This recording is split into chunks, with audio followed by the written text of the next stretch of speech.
মাঝরাতে কি সর্বনাশা কাণ্ড! ঘুমন্ত আয়ুষকে চিরতরে সরিয়ে দিতে হাতে ধারালো অস্ত্র তুলে নিল মেঘা। সম্পত্তির লোভে অন্ধ হয়ে সে আজ সাক্ষাৎ মৃত্যুদূত। কিন্তু কথায় আছে, রাখে হরি মারেকে। ঠিক যখন মেঘা আঘাত হানবে, তখনই মা কালীর রুদ্র মূর্তি ধরে সামনে এসে দাঁড়ালেন স্বয়ং ইন্দ্রাণী দেবী।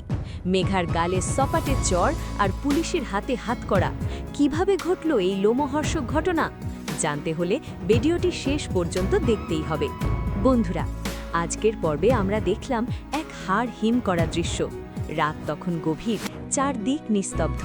গাঙ্গুলি বাড়িতে সবাই গভীর ঘুমে আচ্ছন্ন, কিন্তু জেগে আছে শুধু একজন, মেঘা। তার চোখে আজ খুনের নেশা।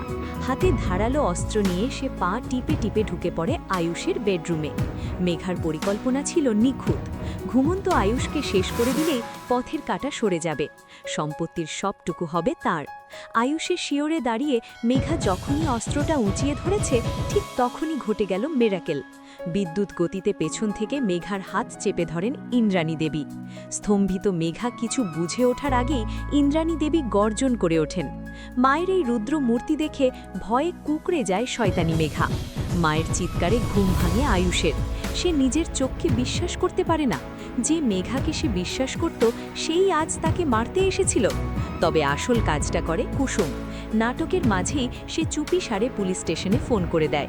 সাইরেন বাজিয়ে পুলিশ যখন বাড়িতে ঢোকে, তখন মেঘার পালানোর সব পথ বন্ধ। ইন্দ্রাণী দেবী পুলিশের হাতে মেঘাকে তুলে দেন। শত অনুনয় বিনয় করেও লাভ হলো না। পাপের শাস্তি মেঘাকে পেতেই হলো। কিন্তু পুলিশ ভ্যানে ওঠার সময় মেঘার সেই হিংস্র চাহনি বলে দিচ্ছিল, এই খেলা এখানেই শেষ নয়। মেঘা কি আবার ফিরে আসবে প্রতিশোধ নিতে?